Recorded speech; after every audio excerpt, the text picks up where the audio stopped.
ফের পশ্চিম কাছাড়ের কাটিগড়ার supply gate এলাকায় আটক করা হলো 4 রোহিঙ্গা নাগরিককে।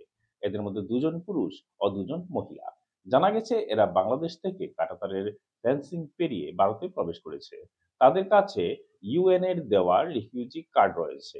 প্রসঙ্গত, এই কার্ড শুধুমাত্র বাংলাদেশের রোহিঙ্গা ক্যাম্পের জন্যই প্রযোজ্য।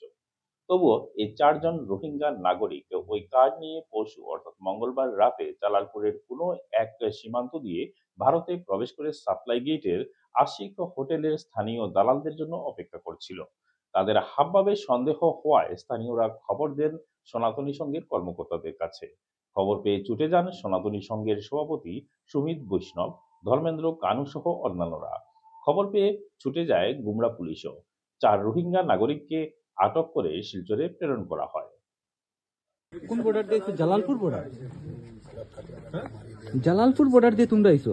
ফেন্সিং কে ভাঙছে?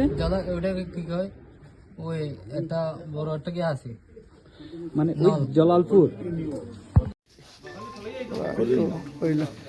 আবার আমরা এখানে আশিক হোটেল এখানে মালিডোরে দেখা পেয়েছি আরো 4 জন রোহিঙ্গা।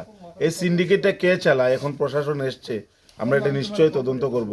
সিন্ডিকেটটা দামছড়া কিছু মানুষ ওরা চালায়, আরো অনেক মানুষ চালায়। সিন্ডিকেটটা ধরে ছাড়বো, আমাদের নিজের দেশে খাওয়ার অভাব আর ওরা এসে এখানে মানে প্রবলেম করছে, এটা দেখতে হবে। আমি আগেও প্রমিস করেছি সবাইকে, রোহিঙ্গাদের ইন্ডিয়াতে কোনো এন্ট্রি নেই, আর এটা করার শাস্তি দেবো। আমরা মারধর করবো না, কিছু করবো না, বাট ওদের মানে প্রপার স্থানে পৌঁছাতে হবে, এটাই।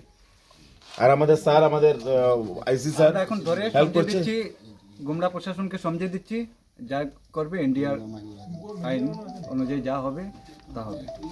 ধন্যবাদ।